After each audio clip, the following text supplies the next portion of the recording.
Bueno, ya vimos de manera general algunas situaciones que están alrededor de la ansiedad y también los casos clínicos. Más adelante vamos a ir viendo algunos casos clínicos ya enfocados a cómo tenemos que tratarlos. Si bien la ansiedad es una respuesta emocional que genera un estado de intranquilidad ante alguna preocupación, dentro de sus características engloba pues gran cantidad de aspectos, desde los aspectos cognitivos, aspectos físicos, aspectos somáticos, emocionales, entre otros. El circuito de la ansiedad pues abarca la preocupación, pero la preocupación no siempre va a ser una situación estresante que va a salir de las manos y tampoco va a ser una situación que llega a ser patológica.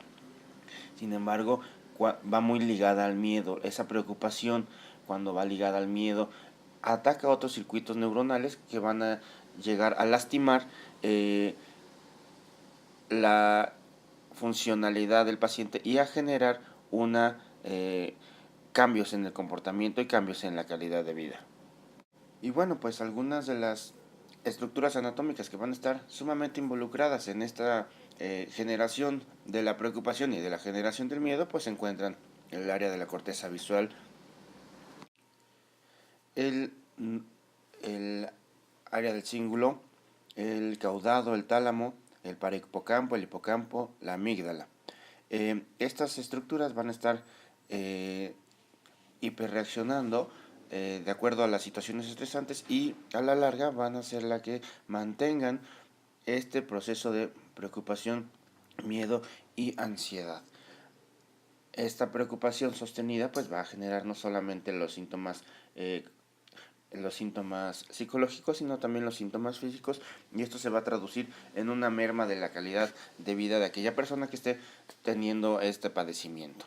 Muchas veces ellos no lo notan, sin embargo, el medio en el que se desenvuelven y las personas que las rodean son las que van a darse cuenta de esta situación. Dentro de los trastornos de ansiedad, sabemos que no todos presentan las mismas características, mientras todos los trastornos de ansiedad van a estar presentando sí o sí preocupación e intranquilidad. Sin embargo, en cada uno de los diferentes trastornos, pues el miedo y la calidad del miedo va a ser mucho mayor, y el tiempo que tarda cada una de las situaciones pues va a ser distinta. Como ya lo vimos previamente, el trastorno de ansiedad generalizada pues va a ir enfocado a tener como preocupaciones todo lo que hay en la vida diaria, cuestiones emocionales, cuestiones familiares, cuestiones laborales, cuestiones económicas, que si bien son ciertas, la magnitud de la preocupación por estas situaciones pues llega a ser grande y desagradable. Eh, por otro lado, el ataque de pánico es una situación de una descarga adrenérgica que es recurrente, pero no se presenta todo el día, todos los días, como la ansiedad generalizada, sino que se presenta en ciertos momentos y el paciente o la persona no sabe cuándo van a llegar a presentarse esos síntomas. Sin embargo, una de las características es que tiene miedo a que pueda presentarse ante situaciones que él considera eh, de vulnerabilidad. Otro es la ansiedad social, y esto sí es un estresor muy característico. La persona evita tener contacto con los demás o exponerse o verse o sentirse expuesto, salir a la calle o hablar en público o interactuar con personas porque va a tener dificultad para desempeñarse de manera adecuada. Y la fobia específica, pues sabemos que es un miedo excesivo y real ante algunos objetos específicos, ya sean animados o ya sean inanimados. Por lo regular es un miedo a las arañas, a las cucarachas, a los animales, a los roedores. Y este miedo llega a ser tan grave que pues genera disfunción. En lo personal me ha tocado ver que gente que le tiene miedo a los ratones, cuando se entera que en casa hay un ratón, de repente se sube a la mesa, o personas que ven una cucaracha o una araña se paralizan ante esta situación, y obviamente pues al menos durante ese momento el, la persona disfunciona. Sin embargo, no son personas que vayan por la vida buscando ese tipo de estímulos para reaccionar de esa manera. pueden ir a su casa, pueden realizar todas sus actividades sin estar preocupados por por este objeto o por este animal que les genere, animal o insecto que les genere esa reacción. Y como podemos notar en esta tabla, pues bueno, la prevalencia de los trastornos de ansiedad llega a ser hasta de un 14% en población general, siendo la más alta la fobia específica. Sin embargo, pues no todos necesitan tratamiento para la fobia específica, dado que no todo el tiempo se están exponiendo a estas situaciones estresantes. Posterior a la fobia específica viene la ansiedad social y luego la ansiedad generalizada y los ataques de pánico. Es sumamente importante, como en todos los padecimientos psiquiátricos, pues identificar otros factores médicos que puedan estar influyendo en en el aumento de los síntomas o en la severidad de los padecimientos de ansiedad. También es importante identificar algunos otros aspectos, dado que algunas enfermedades o algunos padecimientos generados por algún otro sistema diferente al sistema nervioso van a ir generando dificultades para contender con las situaciones normales de la vida diaria. Y estas son las enfermedades físicas que llevan al paciente a sufrir. Sabemos que los padecimientos de tipo cardíaco pues van a generar palpitaciones, taquicardia, mareo, sensación de falta de aire, igual que los padecimientos pulmonares, y esto puede hacer que se lleguen a confundir los síntomas, dándole mucha importancia a los síntomas de tipo cardíaco, y muchas veces esto es secundario a padecimientos psiquiátricos. Sin embargo, por otro lado, en ocasiones se le da mucha importancia a los síntomas que parecieran psiquiátricos cuando hay otro tipo de enfermedad de base. Dentro de las comorbilidades psiquiátricas, pues sabemos que comúnmente se puede encontrar padecimientos como trastornos del sueño, uso de sustancias psicoactivas, demencia y depresión. Y aunado a esto debemos identificar también pues algunas enfermedades de tipo metabólico y si es que algunos medicamentos están generando las reacciones que está teniendo nuestro paciente, dado que en gran cantidad de ocasiones los síntomas de ansiedad son secundarios al uso de medicamentos, medicamentos para otra situación, principalmente broncodilatadores, psicoestimulantes, antidepresivos, entre otros. Es común ver a pacientes que cursan con síntomas de ansiedad y con síntomas depresivos, dado que las redes neuronales van muy ligadas. Y como bien sabemos, pues el uso de antidepresivos son los medicamentos ideales para disminuir y quitar algunos padecimientos de ansiedad. En el paciente anciano, los síntomas de ansiedad y depresión en ocasiones pueden llegar a ser muy sutiles al grado de que sean difíciles de identificar. Sin embargo, van muy de la mano. Otro de los padecimientos pues es ansiedad y trastorno de Parkinson. En algún momento del padecimiento, pues el paciente va a cursar con síntomas de ansiedad, principalmente en las primeras etapas de la enfermedad, debido a la dificultad que tiene para realizar sus actividades como antes lo estaba haciendo, y también para moverse, para realizar actividades con destreza. Eso va a generar intranquilidad. Por otro lado, se ha visto que en el caso del deterioro cognitivo, la ansiedad aumenta la dificultad cognitiva. Las personas que ya cursan con un deterioro cognitivo, cuando se someten a tareas, por sencillas que sean, cursan con mayor grado de ansiedad, y esto va a generar que tengan mayor dificultad para realizar estas actividades con la destreza con la que estaban acostumbrados, y pues se vuelve un círculo vicioso, aumenta la edad y se hace más evidente el deterioro cognitivo, y el paciente pues llega a tener un problema ahí más grande con la realización de las actividades. Esto a la larga pues puede generar aumento en la velocidad de la presencia del trastorno neurocognitivo o demencia. También, por otro lado, los pacientes que ya cursan con el diagnóstico de demencia en algún momento van a cursar con síntomas de ansiedad y esto se puede traducir de muchísimas maneras. Se puede traducir desde chillidos, llantos, cambios de humor, cambios de comportamiento, irritabilidad, agresividad. Y esta situación va a repercutir grandemente en la socialización del paciente con la gente que tiene a su alrededor, ya sea en casa, ya sea con los cuidadores contratados o ya sea en asilos, en residencias o casas asistenciales.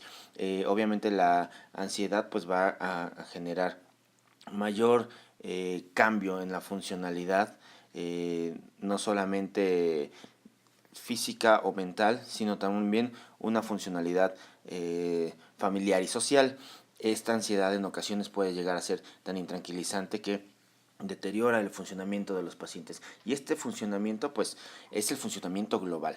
Todos los pacientes que llegan a tener ansiedad pues van a tener dificultad para realizar sus actividades y sobre todo para que los que están alrededor entiendan la sintomatología debido a la gran demanda que ellos tienen de asistencia ante sus quejas, ante sus molestias.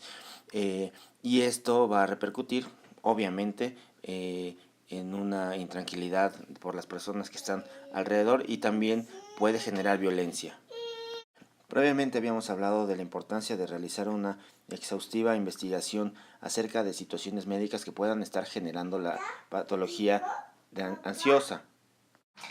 Y esta va desde problemas cardiovasculares hasta problemas respiratorios, neurológicos, endocrinos e inducido por sustancias. Esto obviamente va a repercutir muchísimo en la presencia de la ansiedad, sobre todo cuando hay algún problema ansioso de base y también el problema cardíaco o el problema pulmonar o un evento vascular cerebral, entre otras situaciones.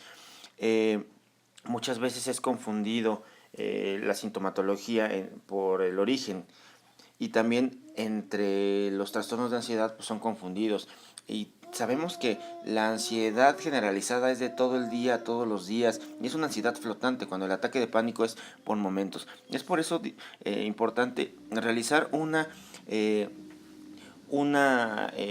buena diferenciación entre la presencia de los síntomas, dado que el tratamiento que se le va a otorgar a estos pacientes debe ser totalmente distinto. Cuando vemos un paciente con ansiedad en el anciano tenemos que identificar si recientemente inició o ya lleva mucho tiempo con esta situación. Tenemos que obtener la mayor cantidad de datos personales, entrevistar al paciente a solas, entrevistar al paciente junto con sus familiares, entrevistar a los familiares, valorar cómo ha sido su desempeño con el paso del tiempo, qué circunstancias generan ansiedad, cuándo se exacerban y checar todos y cada uno de los problemas de salud que puedan estar repercutiendo en la presencia de esta situación. Aunque el tratamiento de cada uno de los pacientes debe ser individualizado, pues hay pautas a seguir y hay medicamentos que podemos utilizar con mucho cuidado siempre y cuando sepamos utilizarlos. Entre los grupos de medicamentos que comúnmente utilizamos los más usados son benzodiazepinas, antidepresivos, antipsicóticos y otros. Hay que tener mucho cuidado con el uso de todos los medicamentos y saber cuáles son los efectos benéficos y los efectos adversos de cada uno de ellos, dado que incluso algunos medicamentos que pueden ser utilizados para disminuir la ansiedad pueden generar mayor ansiedad. Las benzodiazepinas son muy buenas, pero en el anciano hay dificultad para su uso. Sabemos que las benzodiazepinas, pues bueno, podemos utilizar alprazolam, diazepam, lorazepam. En la ansiedad generalizada, en el pánico podemos utilizar alprazolam, diazepam, lorazepam, entre otros. En la ansiedad social, clonazepam y bueno, en los demás. En el estrés postraumático, inmediato al trauma puede generar dificultad para que los síntomas se quiten y puede generar también mayor riesgo de presentar problemas.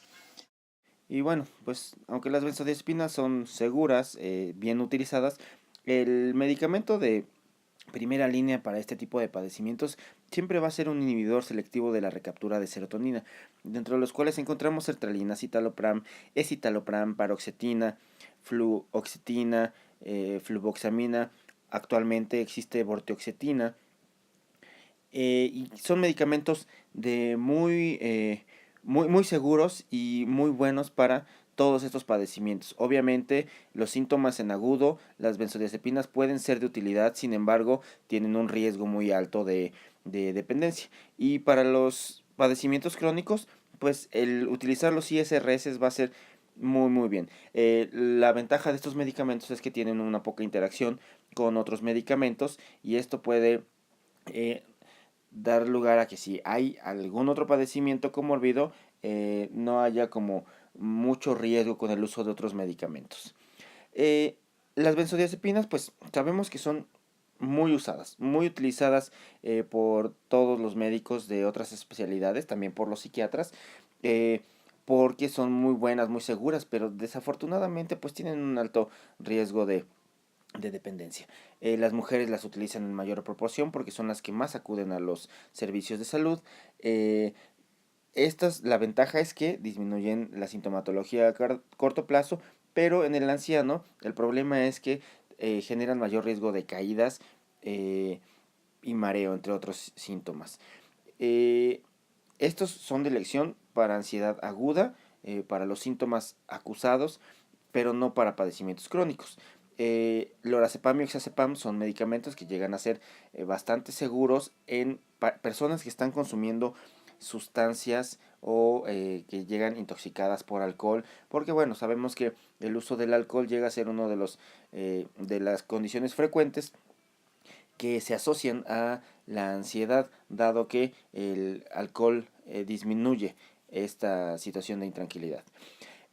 Los antidepresivos, como ya lo vimos, son de primera elección, son de primera línea para el tratamiento, porque son padecimientos a largo plazo, son padecimientos que no se quitan de un día para otro, llevan mucho tiempo evolucionando y tardan mucho en quitarse. Estos medicamentos lo que hacen es disminuir la cantidad de síntomas, disminuir toda esa descarga y favorecer una mejoría. Se pueden utilizar otros también como mirtazapina o venlafaxina, pero hay que tener precaución en su uso.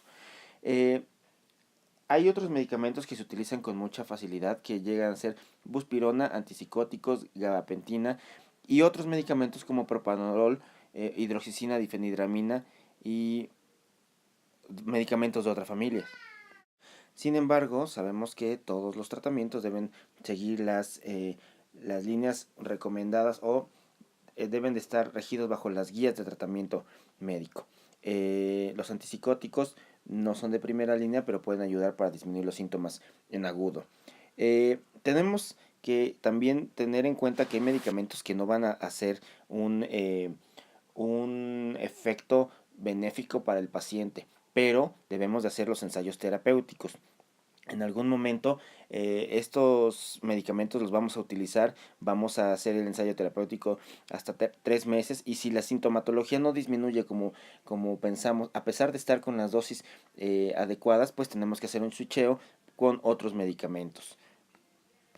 Y otra situación que constantemente va a estar sucediendo es que vamos a tener que estar realizando combinación de medicamentos porque los síntomas en ocasiones llegan a ser tan graves que no se puedan tratar solamente con un medicamento. Incluso cuando llegan en agudo, muchas veces los pacientes quieren que todos los síntomas mejoren cuanto antes y ahí tenemos que ser muy cuidadosos en ver cuánta cantidad de medicamento iniciamos, porque sabemos que los ISRS tardan hasta 3 a 7 semanas en hacer su mayor efecto y el mayor efecto benéfico y esto lo vamos a combinar con un medicamento como hidroxicina o benzodiazepina, siempre y cuando justifiquemos el uso de los medicamentos. En ocasiones se pueden utilizar antipsicóticos como quetiapina, como ciprasidona para disminuir los síntomas de ansiedad.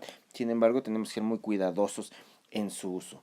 Otra de las situaciones a las que le debemos de poner mucha atención es a cuál va a ser la terapia de seguimiento, porque muchos de los problemas psicológicos, tanto en pacientes con síntomas depresivos como síntomas de ansiedad, tiene que ver con el manejo de las situaciones externas y la psicoterapia tiene que ir enfocada a ayudar al paciente a aprender a contender con las situaciones que están generándole esta intranquilidad, este enojo, esta molestia, esta ansiedad y esta preocupación. Tiene que aprender a moderar el pensamiento y también a manejar los síntomas físicos que está experimentando en cada una de las situaciones estresantes. Es por eso que nos tenemos que dar a la tarea de identificar cuál es el modo de poder apoyar al paciente en psicoterapia. En ocasiones el paciente pues necesita terapia cognitivo-conductual, terapia de apoyo, también clarificación de síntomas, porque muchos toman esta situación de los síntomas de ansiedad o del ataque de pánico como algo catastrófico. Y una pregunta frecuente es: doctor, ¿se me va a quitar esto que tengo? Hay que enseñarle al paciente cuáles son los síntomas, que entienda cuál es el problema y sobre todo que sepa que hay cura, pero hay que ser muy ordenado en la toma de los medicamentos y también en la terapia que se le debe dar de seguimiento. Y en la medida de lo posible, pues dar el apoyo psicoterapéutico. En algunas ocasiones la intervención familiar es de mucha ayuda para que entiendan toda la sintomatología y sobre todo el manejo de esta. También es de muchísima ayuda la retroalimentación y la terapia psicomotora. Entonces hay que identificar con qué terapeuta podemos mandar a nuestro paciente. En el manejo de situaciones específicas pues hay que identificar cuál es el diagnóstico, cuál es el tratamiento. En el ataque de pánico, medicamentos como alprazolam y el ISRS van a ser de muchísima ayuda. Y esto tanto para el momento de la crisis como para los síntomas que hay entre crisis y otra crisis. En la ansiedad generalizada podemos utilizar un ISRS, ya lo había comentado. En el anciano se puede utilizar con mucha facilidad sertralina, escitalopram y vortioxetina. El alprazolam y lorazepam son medicamentos que se pueden utilizar muy bien en el anciano. Sin embargo, pues hay que siempre tener mucho cuidado con el riesgo de caídas. Al usar los medicamentos ISRS hay que ser cuidadoso con las interacciones medicamentosas y también hay que cuidar mucho el ver cuál ha sido la mejoría que el paciente ha tenido con el uso de estos medicamentos, porque en ocasiones se pueden utilizar algunos otros medicamentos como coadyuvantes para poder disminuir los síntomas, dado que medicamentos como sertralina, fluoxetina pueden mejorar unos síntomas, pero a veces síntomas como el sueño no los mejoran tanto, y es ahí donde tenemos que utilizar combinaciones con medicamentos como mirtazapina, gabapentina, neurolépticos atípicos. La eficacia de todo el tratamiento que le vamos a dar a nuestro paciente debe ser medida en cada consulta. En cada consulta tenemos que ver cuáles son los síntomas que se han ido desapareciendo en nuestro paciente. Tenemos que valorar adecuadamente los síntomas físicos, los síntomas a nivel del sueño, los síntomas a nivel del apetito, los síntomas de ansiedad, la descarga adrenérgica, palpitaciones, taquicardia, esa sensación de preocupación. Y hay que aprender a distinguir entre la sensación de preocupación física de la preocupación psicológica, porque casi siempre van de la mano. Pues ya sabemos que va a haber gran cantidad de medicamentos que podemos utilizar, y aquí lo importante es que sepamos identificar cuál es la familia de medicamento, cuáles son las características de cada familia de medicamento y cuáles son las situaciones específicas en las que los podemos utilizar, porque si nosotros identificamos cuál es el beneficio del medicamento y también el tiempo de vida, vamos a poder definir a qué paciente le vamos a dar tal o cual medicamento y cómo los vamos a utilizar. Entonces, todos los medicamentos que existen actualmente pueden ser benéficos para nuestro paciente siempre y cuando sean adecuados en dosis y viendo el riesgo-beneficio. Disminuir los síntomas de ansiedad no quiere decir tener sedado al paciente todo el día, sino darle la mejor calidad de vida a pesar de que tome 2 o 3 medicamentos. Lo ideal casi siempre va a ser tenerlo con un medicamento. Sin embargo, debemos de ver cuál es la vida media del medicamento para ver si le doy un medicamento, cuántas tomas al día le va a tocar tomar, y también cuál va a ser el beneficio inmediato y el beneficio a largo plazo, ¿no? Tenemos que medir en todos estos medicamentos pues cuáles son las ventajas y desventajas. Y con uno solo tratar de cubrir la mayor cantidad de síntomas de nuestro paciente, porque si utilizamos varios medicamentos para tratar de darle la estabilidad o la mejoría al paciente, pues muchas veces lo que vamos a generar es un mayor riesgo. Debemos identificar la dosis mínima y la dosis máxima de cada uno de los pacientes y de los medicamentos y cómo interactúan estos en el organismo, porque un medicamento que le hace bien a un paciente no necesariamente le va a hacer el efecto benéfico a un paciente que tenga las mismas características. Por otro lado, debemos identificar también cuáles son los receptores en los que están actuando estos medicamentos, porque la afinidad a estos receptores pues va a dar lugar a los síntomas adversos y síntomas que puedan llegar a generar disfunción en cada uno de nuestros pacientes. Pues bueno, hasta aquí quedamos en esta segunda parte de trastornos de ansiedad generalizada, y en el siguiente video vamos a dar pie a trastornos asociados, que es trastorno por estrés agudo, trastorno por estrés postraumático, trastorno obsesivo compulsivo y algunos padecimientos asociados. Vienen los casos clínicos y posteriormente los vamos a explicar. Muchísimas gracias.